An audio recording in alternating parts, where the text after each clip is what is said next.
The night was turning into an utter disaster. Lady Sophie Wolcott strode down the gaslit path, edging the gardens of the Duke of Huntington's palatial townhouse, the soft strains of music emanating from the nearby ballroom, a constant reminder that this particular ball was not going as expected.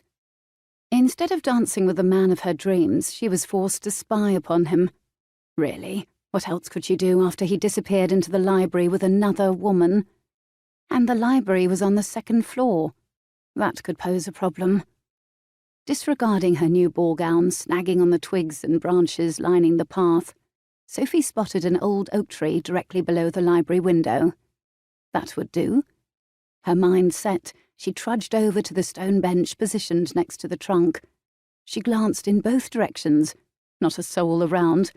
Luckily, most of the guests were occupied by the notorious Duke of Huntington's lavish affair. At least she prayed they were.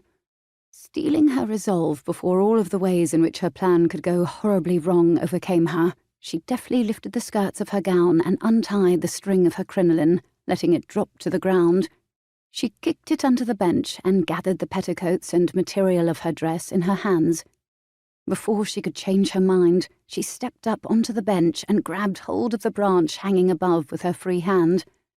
Putting her foot into the small groove of the trunk, she rather awkwardly swung herself up until she was comfortably straddling the branch.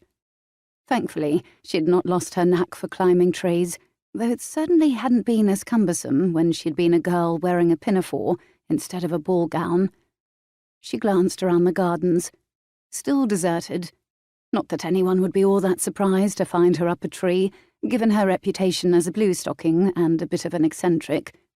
Though she'd prefer not to give the gossips any further morsels for their ravenous tongues, if she could avoid it.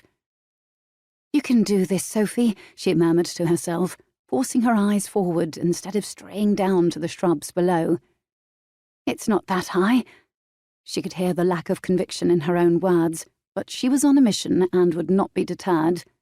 Deftly, she pressed her body flat onto the bark and began carefully edging her way across to the window until she could see through the glass. She pushed away some wayward golden curls from her forehead and looked into the room until she saw Richard, the Earl of Abelard, standing near the hearth.